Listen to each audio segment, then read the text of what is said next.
ನಮ್ಮ ಸನಾತನ ಹಿಂದೂ ಧರ್ಮದಲ್ಲಿ ಎಲ್ಲ ಹಬ್ಬಗಳಿಗೂ ತನ್ನದೇ ಆದಂತಹ ಮಹತ್ವವನ್ನು ಹೊಂದಿದೆ ಹಾಗೂ ಅದರದ್ದೇ ಆದ ವೈಶಿಷ್ಟ್ಯ ಮತ್ತು ಇತಿಹಾಸವನ್ನು ಹೊಂದಿದೆ. ಹಾಗಾದರೆ ಎಲ್ಲ ಮಾಸಗಳಲ್ಲಿ ಶ್ರಾವಣ ಮಾಸ ಯಾಕೆ ಶ್ರೇಷ್ಠ ಹಾಗೂ ಇದರ ಆಚರಣೆ ಮಹತ್ವವೇನು? ಇದೆಲ್ಲರ ಕುರಿತಾಗಿ ಸಂಕ್ಷಿಪ್ತ ಮಾಹಿತಿಯನ್ನು ಅರ್ಚಕರಾದ ಗುಂಡಾಚಾರ್ಯ ಜೋಶಿ ನರಿಬೋಳ ಪ್ರಶಾಂತ್ ಹನುಮಾನ್ ಮಂದಿರಾಯರು ಶ್ರಾವಣ ಮಾಸದ ಬಗ್ಗೆ ತಿಳಿಸಿಕೊಟ್ಟಿದ್ದಾರೆ. ತಿಳಿದುಕೊಳ್ಳೋಣ ಬನ್ನಿ.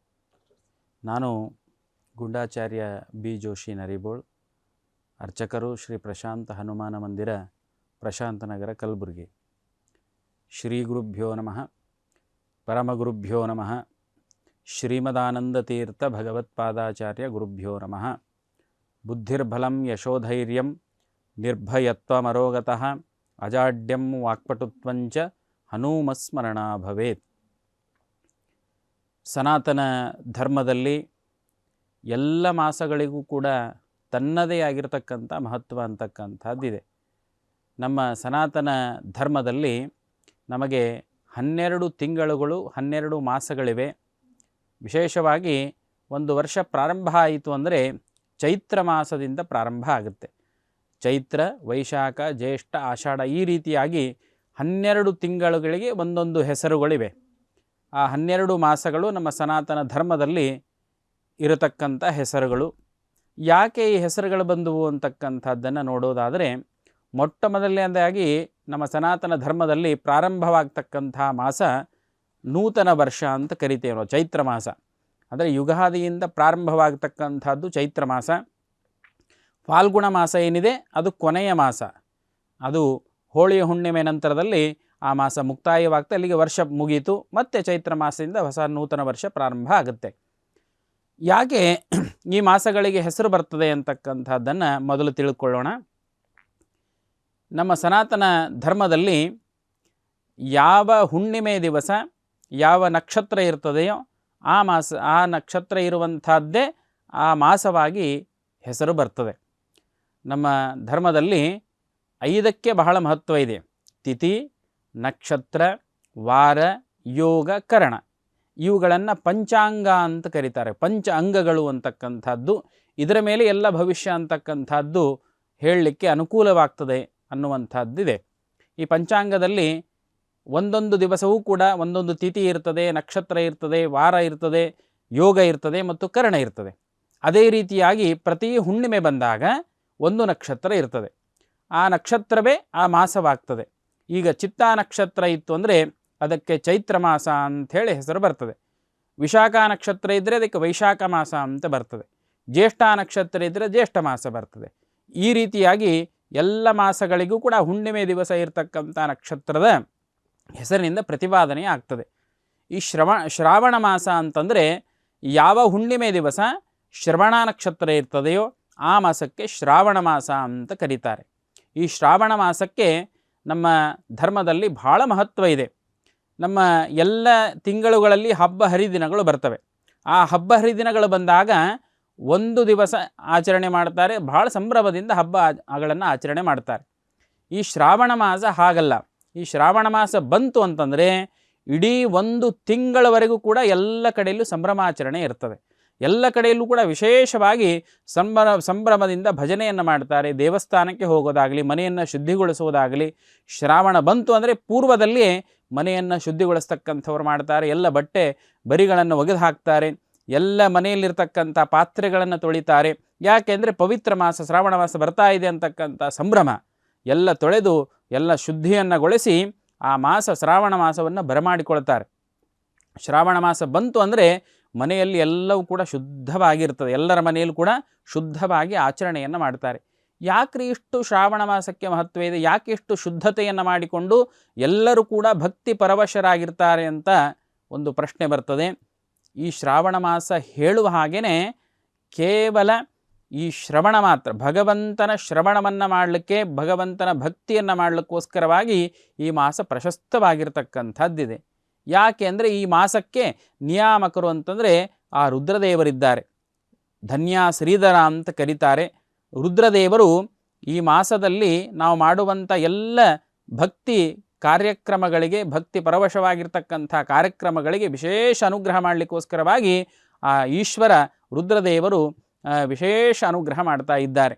ಅದಕ್ಕೋಸ್ಕರವಾಗಿಯೇ ಎಲ್ಲ ಕಡೆಯಲ್ಲೂ ಕೂಡ ಪ್ರತಿದಿನವೂ ಕೂಡ ಬೆಳಗ್ಗೆಯಿಂದ ಸಂಜೆವರೆಗೂ ಕೂಡ ಎಲ್ಲರೂ ಕೂಡ ಭಕ್ತಿ ಪರವಶರಾಗಿ ಮನೆ ಮನೆಯಲ್ಲಿ ಕಾರ್ಯಕ್ರಮಗಳು, ಊರುಗಳಲ್ಲಿ, ಕೇರಿಗಳಲ್ಲಿ, ಓಣಿಗಳಲ್ಲಿ ಅನೇಕ ಭಕ್ತಿಯ ಕಾರ್ಯಕ್ರಮಗಳು ನಡೀತಾ ಇರ್ತವೆ.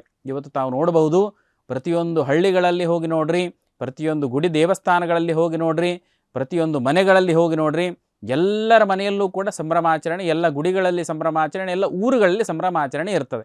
ಬೆಳಗ್ಗೆ ಎದ್ದು ಕೂಡಲೇ ಎಲ್ಲರೂ ನಡೀತಾ ದೇವಸ್ಥಾನಕ್ಕೆ ಹೋಗಿ ಬರ್ತಾರೆ. ಆಮೇಲೆ ಮನೆಯಲ್ಲಿ ದೇವರ ಪೂಜೆಯನ್ನು ಮಾಡ್ತಾರೆ. ಸಾಯಂಕಾಲ ಆಯಿತು ಅಂದರೆ ಎಲ್ಲ ಊರುಗಳಲ್ಲಿ ಭಜನೆ ಮಂದಿರಗಳಲ್ಲಿ ಭಜನೆಯನ್ನು ಮಾಡಿ ದೇವರಿಗೆ ಭಕ್ತಿಯನ್ನು ಸಮರ್ಪಣೆ ಮಾಡುವಂತಹ ಮಾಸ ಈ ಶ್ರಾವಣ ಮಾಸ ಇದೆ. ಈ ಶ್ರಾವಣ ಮಾಸದಲ್ಲಿ ಇಷ್ಟೆಲ್ಲ ಮಾಡುವುದರಿಂದಾಗಿ ಆ ಈಶ್ವರ ರುದ್ರದೇವರು ಬಹಳ ಸಂತೃಪ್ತರಾಗ್ತಾರೆ. ರುದ್ರದೇವರು ಬೇಡಿದ ಇಷ್ಟಾರ್ಥಗಳನ್ನು ಕೊಡ್ತಕ್ಕಂತಹ ದೇವರು.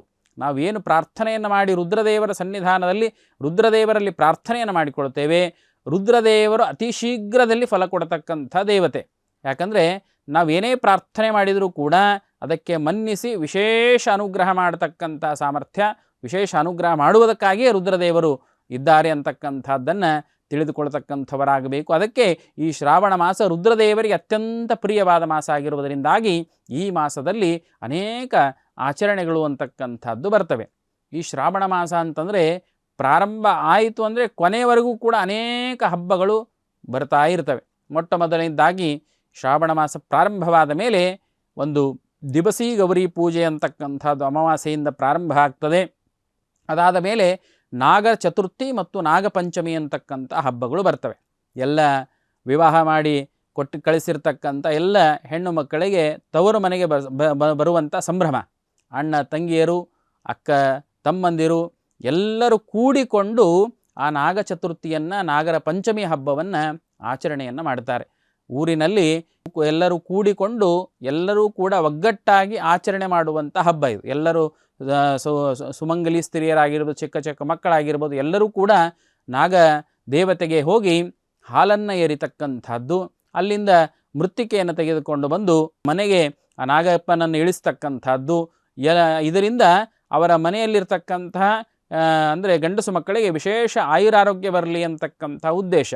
ಈ ನಾಗರ ಚೌತಿ, ನಾಗರ ಪಂಚಮಿಯನ್ನು ಆಚರಣೆ ಮಾಡತಕ್ಕಂಥ ಉದ್ದೇಶ ಏನು ಅಂತಂದರೆ ಎಲ್ಲರಿಗೂ ಕೂಡ ವಿಶೇಷವಾಗಿ ಆಯುಷ್ಯ ಆರೋಗ್ಯ ಅಭಿವೃದ್ಧಿ ಆಗಲಿ ಅಂತಕ್ಕಂಥ ಉದ್ದೇಶದಿಂದ ಎಲ್ಲ ಕಡೆಯಲ್ಲೂ ಕೂಡ ನಾಗ ಚತುರ್ಥಿ ಮತ್ತು ನಾಗರ ಪಂಚಮಿಯನ್ನು ಸಂಭ್ರಮದಿಂದ ಆಚರಣೆಯನ್ನು ಮಾಡ್ತಾರೆ. ಸುವಾರ್ಸಿನಿ ಸ್ತ್ರೀಯರು ಹೋಗಿ ಅಲ್ಲಿ ನಾಗಪ್ಪನಿಗೆ ವಿಶೇಷವಾಗಿ ಹಾಲನ್ನು ಎರೆದು ಎಲ್ಲರೂ ಕೂಡ, ಅಂದರೆ ಈ ಹಬ್ಬಗಳು ಯಾಕಿರ್ತವೆ ಅಂದರೆ ಎಲ್ಲರೂ ಒಗ್ಗಟ್ಟಾಗಬೇಕು, ಊರಿನಲ್ಲಿ ಎಲ್ಲರೂ ಕೂಡ ಬಂದು ಬಳಗದವರು ಎಲ್ಲರೂ ಕೂಡ ಒಂದು ಕಡೆ ಸೇರಬೇಕು ಅಂತಕ್ಕಂಥ ಉದ್ದೇಶದಿಂದ ಹಬ್ಬವನ್ನು ಮಾಡಿದ್ದಾರೆ. ಆ ಹಬ್ಬದಲ್ಲಿ ಹೋಗಿ ಎಲ್ಲರೂ ನಾಗಪ್ಪನಿಗೆ ವಿಶೇಷವಾಗಿ ಹಾಲನ್ನು ಎರೆದು ಸಂಭ್ರಮಾಚರಣೆಯಿಂದ ಪ್ರಾರ್ಥನೆ ಮಾಡಿಕೊಂಡು ಬರತಕ್ಕಂಥವರಾಗ್ತಾರೆ. ಅದಾದ ಮೇಲೆ ಬರ್ತಕ್ಕಂಥದ್ದು ಆಮೇಲೆ ಶ್ರಾವಣ ಸೋಮವಾರಗಳು ಬರ್ತವೆ. ಆ ಶ್ರಾವಣ ಸೋಮವಾರಗಳು ರುದ್ರದೇವರ ಅಭಿಷೇಕವನ್ನು ಮಾಡತಕ್ಕಂಥವರಾಗಬೇಕು. ರುದ್ರಾಭಿಷೇಕವನ್ನು ಮಾಡಿಸಿ ಆ ರುದ್ರದೇವರಿಗೆ ಪ್ರದಕ್ಷಿಣೆ ನಮಸ್ಕಾರ ಹಾಕಿ ವಿಶೇಷವಾಗಿ ಶ್ರಾವಣ ಮಾಸದಲ್ಲಿ ಎಷ್ಟು ಸೋಮವಾರ ಬರ್ತವೆ, 4 ಸೋಮವಾರ ಬಂದರೆ 4, 5 ಬಂದರೆ 5, ಹೀಗೆ ಆ ರುದ್ರಾಭಿಷೇಕವನ್ನು ಮಾಡಿ ರುದ್ರದೇವರ ದೇವಸ್ಥಾನಕ್ಕೆ ಹೋಗಿ ಪ್ರಾರ್ಥನೆ ಮಾಡಿಕೊಂಡ್ರೆ ಶ್ರಾವಣ ಮಾಸದಲ್ಲಿ ಮಾಡತಕ್ಕಂಥ ರುದ್ರಾಭಿಷೇಕಕ್ಕೆ ಬಹಳ ಮಹತ್ವ ಇದೆ. ಪ್ರತಿದಿನ ಮಾಡುವಂಥ ರುದ್ರಾಭಿಷೇಕಕ್ಕೂ ವಿಶೇಷ ಫಲ ಇದೆ. ಆದರೆ ಶ್ರಾವಣ ಮಾಸದಲ್ಲಿ ಮಾಡತಕ್ಕಂಥ ರುದ್ರದೇವರ ಅರ್ಚನೆಗೆ, ರುದ್ರಾಭಿಷೇಕಕ್ಕೆ ಮತ್ತಿಷ್ಟು ಉತ್ತಮವಾದ ಫಲ ಇದೆ. ಅಂದರೆ ಅತಿ ಶೀಘ್ರದಲ್ಲೇ ಫಲ ಅಂತಕ್ಕಂಥದ್ದು ಸಿಗ್ತದೆ. ಇದಾದ ಮೇಲೆ ಮಂಗಲ ಗೌರಿ ವ್ರತ ಅಂತಕ್ಕಂಥದ್ದು ಬರ್ತದೆ. ಶ್ರಾವಣ ಮಾಸದಲ್ಲಿ ಮಂಗಳವಾರ ದಿವಸ, ಅಂದರೆ ವಿವಾಹ ಆಗಿರ್ತಕ್ಕಂಥ ಹೆಣ್ಣು ಮಕ್ಕಳೇನಿದ್ದಾರೆ, ಸೌಮಂಗಲಿ ಸ್ತ್ರೀಯರು, ಹೊಸದಾಗಿ ನೂತನವಾಗಿರ್ತಕ್ಕಂಥ ವಿವಾಹ ಆಗಿರ್ತಕ್ಕಂಥ ಮದುಮಕ್ಕಳು ಈ ಹಬ್ಬವನ್ನು ಆಚರಣೆಯನ್ನು ಮಾಡ್ತಾರೆ. ಮಂಗಲ ಗೌರಿ ವ್ರತ ಅಂತಕ್ಕಂಥದ್ದು. ಆ ಹೆಣ್ಣು ಮಕ್ಕಳು ಆ ಮಂಗಳಗೌರಿಯಲ್ಲಿ ಪ್ರಾರ್ಥನೆ ಮಾಡಿಕೊಳ್ತಾರೆ, ನನ್ನ ಗಂಡನಿಗೆ ದೀರ್ಘವಾದ ಆಯುಷ್ಯ ಕೊಡಬೇಕು, ನಾನು ದೀರ್ಘ ಸುಮಂಗಲಿಯಾಗಿರಬೇಕು ಅಂತಕ್ಕಂಥ ಪ್ರಾರ್ಥನೆಯನ್ನು ಆ ಕನ್ನಿಕೆ ಮಾಡಿದಾಗ ಆ ಮಂಗಲಗೌರಿ ವಿಶೇಷವಾಗಿ ಅನುಗ್ರಹ ಮಾಡ್ತಾಳೆ. ಅದಕ್ಕೋಸ್ಕರವಾಗಿ ಈ ಶ್ರಾವಣ ಮಾಸದಲ್ಲಿ ಬರ್ತಕ್ಕಂಥ ಮಂಗಳವಾರಗಳೇನಿವೆ ಆ ಮಂಗಳಗೌರಿ ವ್ರತವನ್ನು ಸಂಭ್ರಮಾಚರಣೆಯಿಂದ ಎಲ್ಲರ ಮನೆಯಲ್ಲೂ ಕೂಡ ಆಚರಣೆಯನ್ನು ಮಾಡ್ತಾರೆ. ಇನ್ನು ಬುಧವಾರ ಮತ್ತು ಗುರುವಾರ ಬುಧ ಬೃಹಸ್ಪತಿ ಪೂಜೆ ಅಂತಕ್ಕಂಥದ್ದಿದೆ.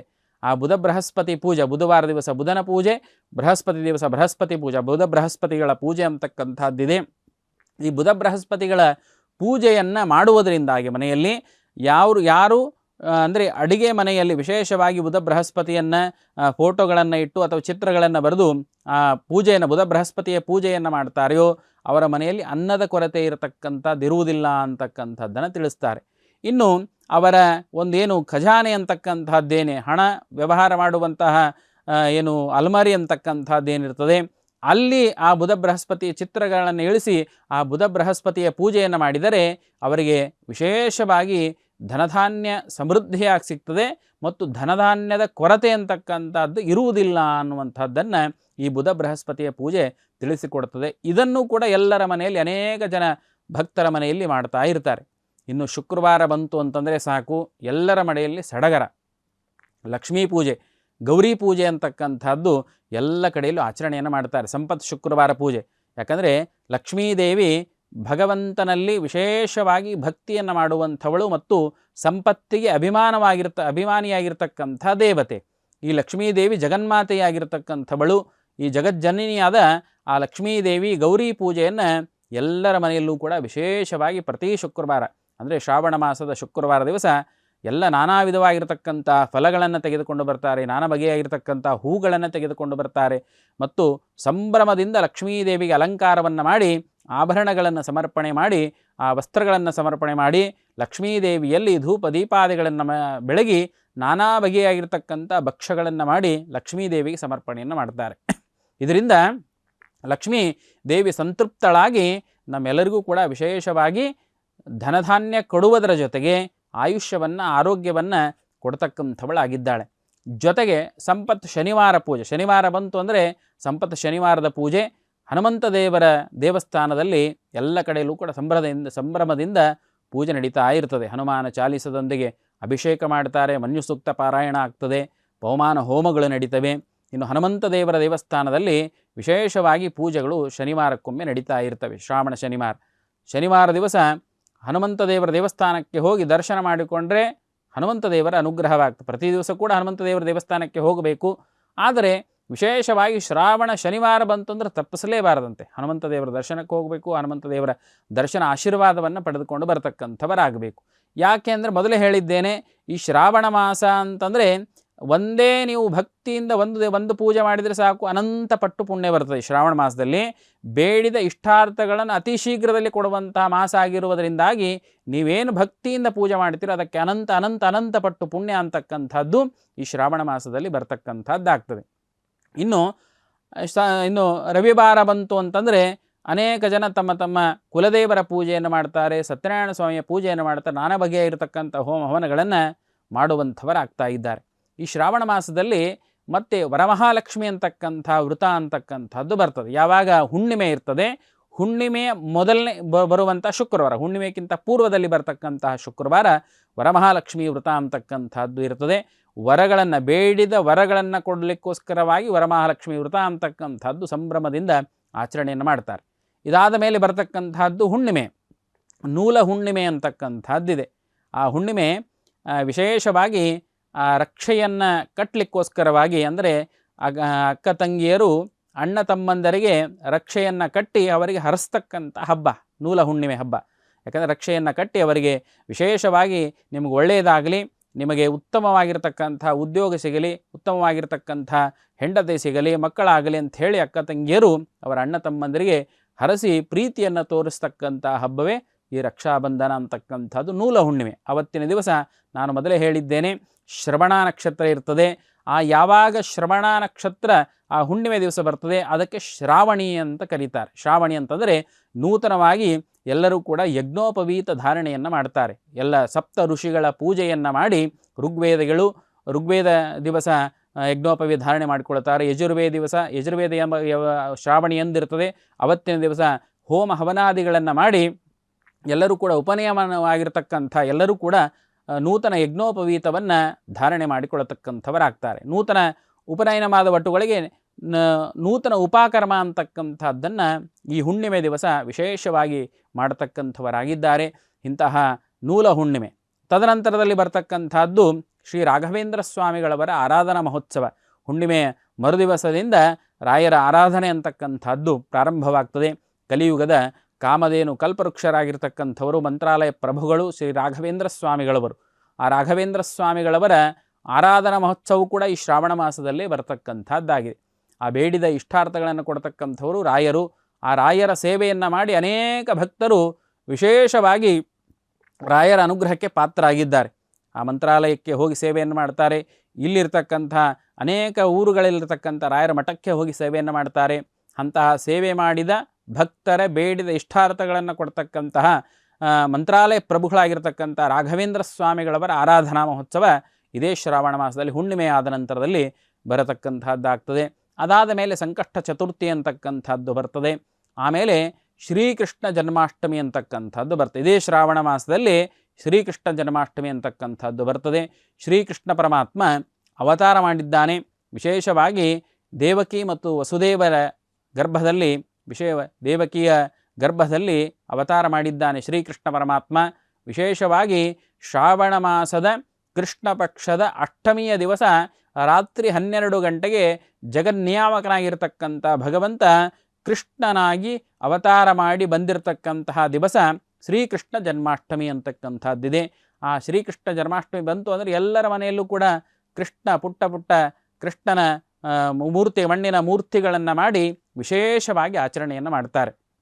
ಆಮೇಲೆ ಗೋಪಾಲಕೃಷ್ಣನ ಮೂರ್ತಿಗೆ ಅಭಿಷೇಕ ಇತ್ಯಾದಿಗಳನ್ನು ಮಾಡಿ ಆ ಕೃಷ್ಣ ಜನ್ಮಾಷ್ಟಮಿ ದಿವಸ ಸಂಪೂರ್ಣವಾಗಿ ಉಪವಾಸವನ್ನು ಮಾಡಿ ಆ ಮರುದಿವಸ ಆ ಕೃಷ್ಣನ ಪ್ರೀತ್ಯರ್ಥವಾಗಿ ಪಾರಣಿಯನ್ನು ಮಾಡಿ ಆ ನೈವೇದ್ಯಾದಿಗಳನ್ನು ಕೃಷ್ಣನಿಗೆ ಪ್ರಿಯವಾಗಿರ್ತಕ್ಕಂಥದ್ದು ಅನೇಕ ಬಗೆಬಗೆಯಾಗಿರ್ತಕ್ಕಂಥ ಅಂಟಿನ ಉಂಡಿ ಚಕ್ಕುಲಿ ಇತ್ಯಾದಿಗಳನ್ನು ಮಾಡಿ ನೈವೇದ್ಯಗಳನ್ನು ಮಾಡಿ ಆ ಕೃಷ್ಣನ ಅನುಗ್ರಹವನ್ನು ಪಡೆದುಕೊಳ್ಳತಕ್ಕಂಥವರಾಗ್ತಾರೆ. ಇದು ಕೂಡ ಈ ಶ್ರಾವಣ ಮಾಸದಲ್ಲೇ ಬರತಕ್ಕಂಥ ವೃತವಾಗಿದೆ. ಇದಾದ ಮೇಲೆ ವಿಶೇಷವಾಗಿ ಬೆನಕನ ಅಮಾವಾಸ್ಯೆ ಅಂತಕ್ಕಂಥದ್ದು ಬರ್ತದೆ. ಆ ಬೆನಕನ ಅಮಾವಾಸ್ಯೆ ಬಂತು ಅಂದರೆ ಈ ಶ್ರಾವಣ ಮಾಸ ಅಂತಕ್ಕಂಥದ್ದು ಮುಕ್ತಾಯವಾಗ್ತದೆ. ಈ 1 ತಿಂಗಳವರೆಗೆ ಇಷ್ಟೆಲ್ಲ ಹಬ್ಬಗಳು, ಇಷ್ಟೆಲ್ಲ ಹರಿದಿನಗಳು ಬರ್ತವೆ. ಆಮೇಲೆ ಮಧ್ಯದಲ್ಲಿ 2 ಏಕಾದಶಿಗಳು, ಶುಕ್ಲ ಪಕ್ಷದ ಏಕಾದಶಿಯ ಸಂದರ್ಭದಲ್ಲಿ ಪವಿತ್ರಾರೋಹಣ ಅಂತಕ್ಕಂಥದ್ದನ್ನು ಮಾಡಿ ವಿಶೇಷವಾಗಿ ಆ ನೂತನ ದೋರಗಳನ್ನು ಬಂಧನವನ್ನು ಮಾಡಿ ಮಹಾವಿಷ್ಣುವಿಗೆ ಸಮರ್ಪಣೆಯನ್ನು ಮಾಡಿ ಅವುಗಳನ್ನು ದ್ವಾದಶಿಯ ದಿವಸ ಅವುಗಳನ್ನು ಧಾರಣೆ ಮಾಡಿಕೊಳ್ತಕ್ಕಂಥದ್ದು ಪವಿತ್ರಾರೋಹಣ ಅಂತಕ್ಕಂಥದ್ದನ್ನು ಈ ಮಾಸದಲ್ಲಿ ಶ್ರಾವಣ ಮಾಸದಲ್ಲೇ ವಿಶೇಷವಾಗಿ ಮಾಡತಕ್ಕಂಥವರಾಗಿದ್ದಾರೆ. ಆ ಪವಿತ್ರ ಧಾರಗಳನ್ನು ಹಾಕಿಕೊಂಡರೆ ನಮ್ಮಲ್ಲಿರ್ತಕ್ಕಂಥ ಎಲ್ಲ ಪಾಪಗಳು ಪರಿಹಾರವಾಗಿ ನಮ್ಮ ದೇಹವೇ ಪವಿತ್ರವಾಗ್ತದೆ ಅಂತಕ್ಕಂಥದ್ದನ್ನು ಪುರಾಣದಲ್ಲಿ ಉಲ್ಲೇಖ ಅಂತಕ್ಕಂಥದ್ದು ಮಾಡಿದ್ದಾರೆ. ಅದು ಕೂಡ ಇದೇ ಶ್ರಾವಣ ಮಾಸದಲ್ಲಿ ಬರತಕ್ಕಂಥದ್ದಾಗಿದೆ. ಈ ರೀತಿಯಾಗಿ ಆ ಶ್ರಾವಣ ಮಾಸದಲ್ಲಿ ಪ್ರತಿ ದಿವಸವೂ ಕೂಡ ಒಂದು ವಾರವೂ ಕೂಡ ಸಂಭ್ರಮ ಸಡಗರ ಅಂತಕ್ಕಂಥದ್ದು ಮನೆ ಮಾಡಿರ್ತದೆ. ವಿಶೇಷವಾಗಿ ಈ ಶ್ರಾವಣ ಮಾಸ ಇಷ್ಟೆಲ್ಲ ಆಚರಣೆಯನ್ನು ನಾವು ಯಾಕೆ ಮಾಡಬೇಕ್ರಿ, ಇಷ್ಟೆಲ್ಲ ಭಗವಂತನಲ್ಲಿ ಭಕ್ತಿಯನ್ನು ಯಾಕೆ ಮಾಡಬೇಕು ಅಂತಕ್ಕಂಥದ್ದು ಪ್ರಶ್ನೆ ಬರ್ತದೆ. ಇಷ್ಟೆಲ್ಲ ನಾವು ಯಾಕೆ ಮಾಡಬೇಕ್ರಿ, ಇಷ್ಟೆಲ್ಲ ದಿನಾಲೂ ಕೂಡ ಹೂಗಳನ್ನು ತರಬೇಕು, ಹಣ್ಣುಗಳನ್ನು ತರಬೇಕು, ಫಲಗಳನ್ನು ತರಬೇಕು, ಅದೆಲ್ಲವೂ ತಂದು ನಾವು ದೇವರಿಗೆ ಯಾಕ್ರಿ ಕೊಡಬೇಕು ಅಂತಕ್ಕಂಥ ಪ್ರಶ್ನೆ ಬರ್ತದೆ. ಒಂದು ವಿಷಯವನ್ನು ಹೇಳಲಿಕ್ಕೆ ಬಯಸ್ತೇನೆ. ಈ ಸಾಧನ ಶರೀರ, ಭಗವಂತ ಈ ಶರೀರವನ್ನು ಕೊಟ್ಟಿದ್ದಾನೆ. ಈ ಶರೀರ ಎಷ್ಟು ಮಹತ್ವದ್ದಾಗಿದೆ ಅಂತಂದರೆ ಈ ಶರೀರ ನಿರ್ಮಾಣದಂತೆ ಮತ್ತೊಂದು ನಿರ್ಮಾಣ ಮಾಡಲಿಕ್ಕೆ ಸಾಧ್ಯನೇ ಇಲ್ಲಂತ್ರಿ. ಅಷ್ಟು ಉತ್ತಮವಾದ ಶರೀರವನ್ನು ಭಗವಂತ ನಮಗೆ ಕೊಟ್ಟಿದ್ದಾನೆ. ನಮ್ಮ ಶರೀರಕ್ಕೆ ಎಷ್ಟು ಬೆಲೆ ಇದೆ ಅಂತಂದರೆ ಕೋಟಿ ಬೆಲೆ ಇದೆ ಅಂತ. ಅದರ ಮಹತ್ವ ನಮಗೆ ಗೊತ್ತೇ ಇಲ್ಲ. ಯಾಕಂದರೆ ನೀವು ನೋಡ್ರಿ, ನಮ್ಮ ಶರೀರದಲ್ಲಿ ಕಿಡ್ನಿಗಳಿವೆ, ಲಿವರ್ಗಳಿವೆ, ಕಣ್ಣುಗಳಿವೆ, ಎಲುಬುಗಳಿವೆ, ಒಂದೊಂದು ನರಗಳಲ್ಲಿ ರಕ್ತ ಸಂಚಾರವಾಗ್ತಾ ಇರ್ತದೆ. ಈ ಕಿಡ್ನಿ ಒಂದು ಕಿಡ್ನಿ ಫೇಲ್ ಆಯಿತು ಅಂದರೆ ನಾವು ಹೋಗ್ತೇವೆ ಡಾಕ್ಟರ್ ಹತ್ರ, ನೋಡ್ರಿ ಸ್ವಾಮಿ ನಾವು 25 ಲಕ್ಷ ಕೊಡಲಿಕ್ಕೆ ತಯಾರಿದ್ದೇವೆ, 30 ಲಕ್ಷ ಕೊಡಲಿಕ್ಕೆ ತಯಾರಿದ್ದೇವೆ, ಕಿಡ್ನಿಯನ್ನು ಕೊಡ್ರಿ ಅಂತ ಕೇಳ್ತೇವೆ. ನೋಡಿರಿ, ಒಂದು ಕಿಡ್ನಿ ಬೆಲೆ ಅಷ್ಟಿದೆ. ಇಂದು ಲಿವರ್ ಹೋಯಿತು ಅಂದರೆ ಕೋಟಿಗಟ್ಟಲೆ ನಾವು ಕೊಡಲಿಕ್ಕೆ ತಯಾರಿದ್ದೀವಿ, ಲಿವರ್ ಹಾಕಲಿಕ್ಕೆ ಆಗ್ತದೇನೋ ಅಂತ ಕೇಳ್ತೇವೆ. ಆದರೆ ಈ ಶರೀರದಲ್ಲಿ ಎಷ್ಟು ಬೆಲೆ ಬಾಳುವಂಥ ವಸ್ತುಗಳನ್ನು ಭಗವಂತ ಇಟ್ಟಿದ್ದಾನೆ ನೋಡ್ರಿ. ಆಮೇಲೆ ಕಣ್ಣುಗಳು, ಆ ಕಣ್ಣಿನಲ್ಲಿ ಪೊರೆ ಇರ್ತದೆ, ಆ ಪೊರೆ ಸಣ್ಣದಾಗಿರ್ತಕ್ಕಂಥ ಪೊರೆ ಇದೆ. ಆ ಪೊರೆ ಹೋಯಿತು ಅಂದರೆ ಲೆನ್ಸ್ ಅಂತ ಹಾಕ್ಸ್ಕೊಳ್ತೇವೆ. ಕನಿಷ್ಠ 25, 30, 50 ಸಾವಿರದವರೆಗೆ ಆ ಲೆನ್ಸ್ ಬರುತ್ತೆ. ಅಂದರೆ ಅಷ್ಟೊಷ್ಟು ಸಣ್ಣ ದೇಹದಲ್ಲಿರ್ತಕ್ಕಂಥ ಅಂಗಗಳಿಗೆ ಅಷ್ಟೊಂದು ಬೆಲೆ ಇದೆ ಅಂತಕ್ಕಂಥದ್ದು ನಾವು ತಿಳ್ಕೊಳ್ಬೇಕು. ಹಲ್ಲುಗಳಿಗೆ 32 ಹಲ್ಲುಗಳು, ನೀವು ಒಂದೊಂದು ಹಲ್ಲಿಗೆ 20 ಸಾವಿರವನ್ನು ಕೊಟ್ಟು, ಒಂದು ಹಲ್ಲು ಹೋಯಿತು ಅಂದರೆ 20-25 ಸಾವಿರ ಕೊಟ್ಟು ಒಂದು ಹಲ್ಲು ಹಾಕ್ಸ್ಕೊಳ್ಬೇಕಾಗ್ತದೆ. ಅಂದರೆ ಈ ಸಂಪೂರ್ಣವಾದ ಶರೀರ ಕೋಟಿ ಬೆಲೆ ಬಾಳುವಂಥ ಶರೀರ ಇದೆ. ಆ ಶರೀರವನ್ನು, ಈ ಪ್ರಾಣವನ್ನು, ಈ ಶರೀರವನ್ನು ಕೊಟ್ಟಿರ್ತಕ್ಕಂಥವ್ರು ಯಾರು ಅಂದರೆ ದೇವರು, ಭಗವಂತ ಕೊಟ್ಟಿದ್ದಾನೆ ನಮಗೆಲ್ಲರೂ ಕೂಡ. ಸಾಧನ ಮಾಡಲಿಕ್ಕೆ ಈ ಶರೀರವನ್ನು ಕೊಟ್ಟಿದ್ದಾನೆ. ಭಗವಂತನ ಪೂಜೆ ಮಾಡಲಿಕ್ಕೆ ಕೊಟ್ಟಿದ್ದಾನೆ, ಉತ್ತಮವಾದ ಕೈಗಳನ್ನು ಕೊಟ್ಟಿದ್ದಾನೆ, ನಡಿಲಿಕ್ಕೆ ದೇವಸ್ಥಾನಗಳು ಹೋಗಲಿಕ್ಕೆ ಕಾಲುಗಳನ್ನು ಕೊಟ್ಟಿದ್ದಾನೆ, ಯಾತ್ರೆ ಮಾಡಲಿಕ್ಕೆ ತೀರ್ಥ ಸ್ನಾನವನ್ನು ಮಾಡಲಿಕ್ಕೆ ಈ ಶರೀರವನ್ನು ಕೊಟ್ಟಿದ್ದಾನೆ. ಇಷ್ಟು ಶರೀರವನ್ನು ಕೊಟ್ಟಾಗ ಭಗವಂತನಿಗೆ ಕೃತಜ್ಞತೆಯನ್ನು ಮಾಡಲಿಕ್ಕೋಸ್ಕರವಾಗಿ ಬರತಕ್ಕಂಥದ್ದೇ ಇಂಥ ಮಾಸಗಳು, ಹಬ್ಬಗಳು, ಹರಿದಿನಗಳು. ನಾವು ಭಗವಂತನಿಗೆ ಏನು ಕೊಡಲಿಕ್ಕೆ ಸಾಧ್ಯ ಇದೆ? ಭಕ್ತಿಯನ್ನು ಕೊಡಬೇಕ್ರಿ. ಯಾವಾಗಲೂ ಕೂಡ ನಾವು ಭಕ್ತಿಯಿಂದ ಒಂದು ನಮಸ್ಕಾರ ಮಾಡಿದರೆ ಸಾಕು, ಭಗವಂತ ತೃಪ್ತನಾಗ್ತಾನೆ. ಇಷ್ಟು ಶುದ್ಧವಾದ ಗಾಳಿಯನ್ನು ಕೊಟ್ಟಿದ್ದಾನೆ, ಶುದ್ಧವಾಗಿರ್ತಕ್ಕಂಥ ಕುಡಿಲಿಕ್ಕೆ ನೀರನ್ನು ಕೊಟ್ಟಿದ್ದಾನೆ, ಉತ್ತಮವಾದ ಮಳೆಯನ್ನು ತರಿಸಿ ಬೆಳೆಗಳನ್ನು ಬೆಳೆಸಿ ನಮಗೆ ಊಟಕ್ಕೆ ಧಾನ್ಯಗಳನ್ನು ಅನುಕೂಲ ಮಾಡಿಕೊಡ್ತಾನೆ.